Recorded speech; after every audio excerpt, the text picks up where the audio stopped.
Today I'd like to introduce you to a rather memorable knife from the Norwegian company Brusletto.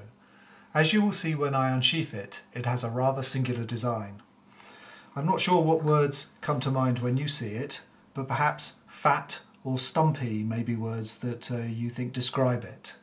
This knife was created by Brusletto to honour their founder, Rognald Brusletto, who created the company in 1896 in Geilo, which is about halfway between Bergen and Oslo in central southern Norway. In fact, you can see on the logo on the blade that Brusletto were celebrating 100 years of knife making in 1996. I've owned this knife for about 6 years, and it's been a trusty companion for me, seeing regular use in carving and whittling projects. Indeed, I believe this knife is a worthy tribute to the founder of Brusletto. So the knife has a curly birch handle and a stainless steel blade.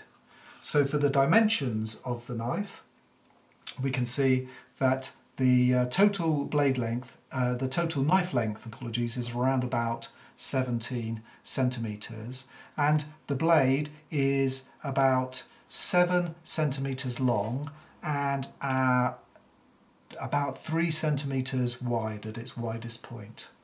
So interesting dimensions. In terms of the thickness of the blade, it's round about, well, it's just over 3 millimetres thick. So to focus on the blade first then, the blade is made from Sandvik 12C27 stainless steel, which is used by many knives in the Brusletto range. Typical applications for Sandvik 12C27 stainless steel, as well as hunting and fishing knives, are ice skate blades and ice drills. So an interesting Nordic theme for this type of steel. 12C27 has a 13.5% chromium content, and indeed it is the chromium that stops the metal from staining or rusting by forming a thin layer of chromium oxide on exposure to air that resists corrosion. So thin indeed that we can't see it.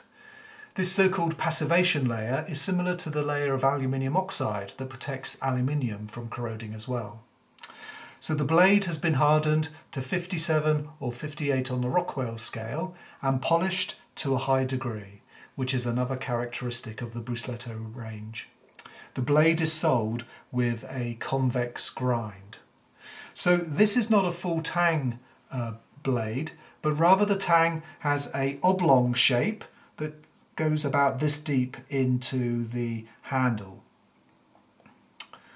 And the blade is glued into the curly birch handle.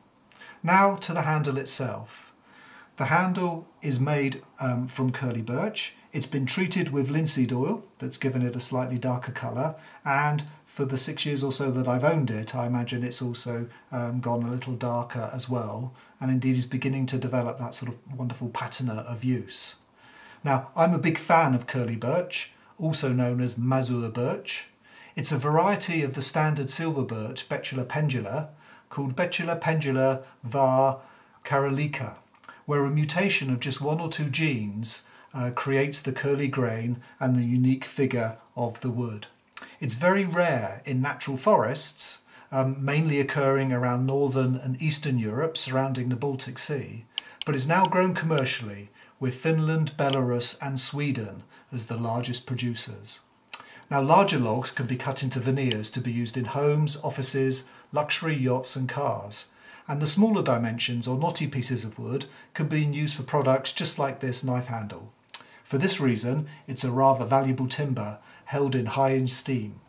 Indeed, the Russian Tsar Alexander I gave a set of furniture made in curly birch to Napoleon.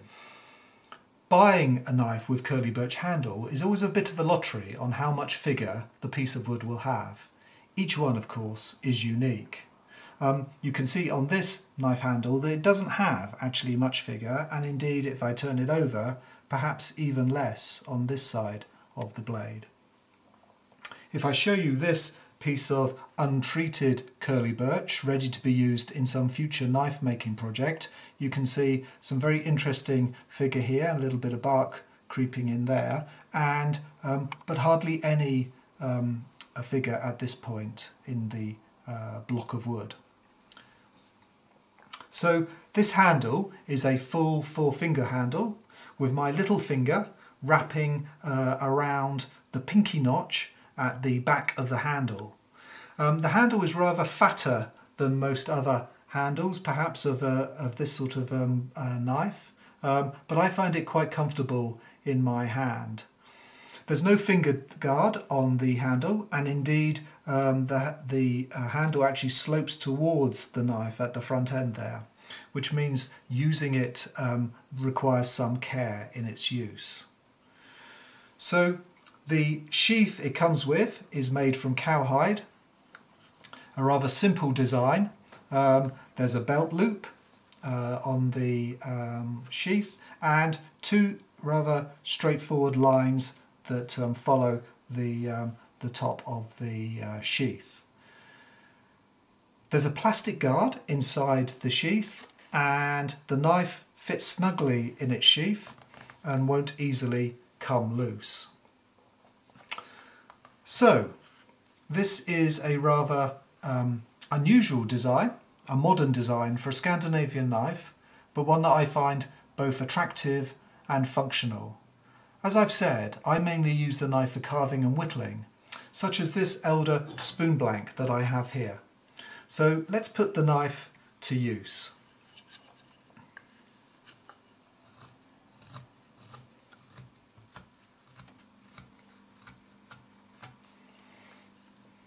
Now it's possible to actually buy the blade separately and mount it on a handle of your own design, and that's the way that it's possible to see the shape of the tang.